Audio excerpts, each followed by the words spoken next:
We'll begin with New York Congresswoman Claudia Tenney of New York. She is a member of the Northern Border Caucus. Congresswoman, as Biden and Trump are south now, they are on the border, at least close to it at the moment. Biden to Brownsville, Trump to Eagle Pass. Clearly, the message here is how important securing the border has become for the voters. What would you say is propelling the growing urgency Americans feel about this?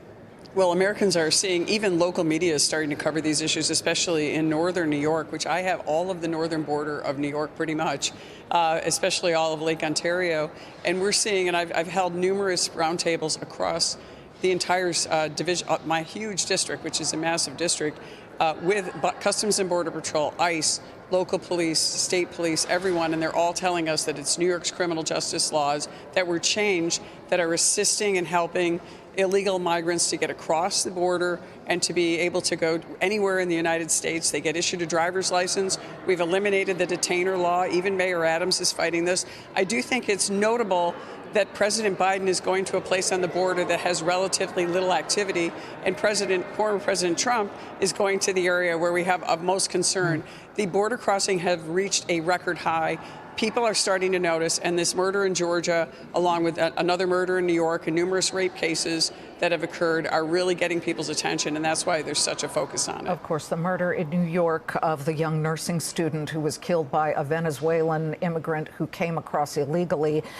Overnight, you mentioned the northern border. Up in Maine, 3 Chinese nationals trying to cross in from Canada, pretty much under the cover of darkness. I believe we have 1 or 2 photos here. Were caught by Border Patrol.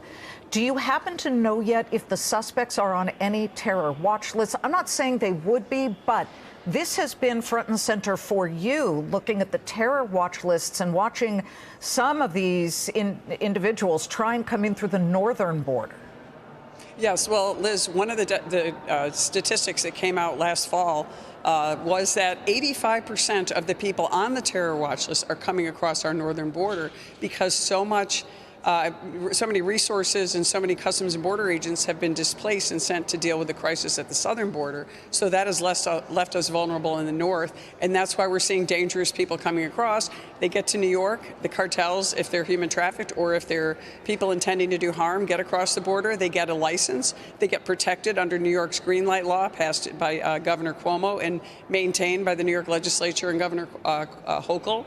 And they can go anywhere in the country. And a lot of them go to New York City and places where they can cause harm. And then the detainer law that I was speaking of earlier, that detainer law, which was changed, allowed and made it the New York City police to give this Venezuelan criminal up to go down to Georgia to commit a murder against this innocent student in Georgia. So these laws in New York are directly causing murders, rapes, and other dangerous crimes, and people are seeing these illegal immigrants on their trail cams up in my district. So it is getting alarming. Oh, not getting. We're definitely there. It is alarming. And for law-abiding citizens, this is really becoming a very, very important issue. Congresswoman, the Senate bill that was passed, the border bill, you know, there's things in there that look really rational.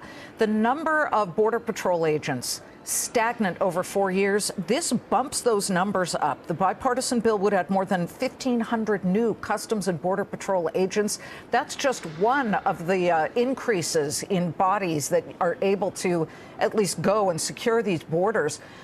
Why not vote for that? What is holding up Republicans on agreeing on that in the House?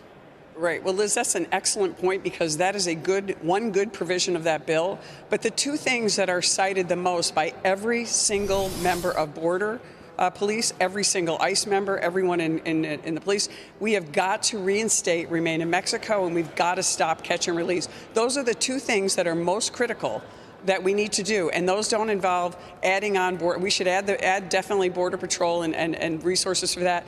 Why can't we do the Border Patrol resources, Remain in Mexico, end catch and release, and add that to the bill, and I think you'll have Republicans voting. Those are critical components of H.R. 2, which we passed over a year ago, that's collecting dust on Chuck Schumer's desk. He is starting to get pressure, as is President Biden. They're looking at cracking down on sanctuary cities in states like New York, which calls itself a sanctuary state, which is really a fiction. But we are protecting these illegal immigrants who are causing harm to our communities, not to mention the cost. The taxpayers in New York are going to be spending over $4 billion in new taxes to pay for this, not to mention what New York City has already spent and hurt their taxpayers with cutting resources. Congresswoman Tenney, thank you for joining us. And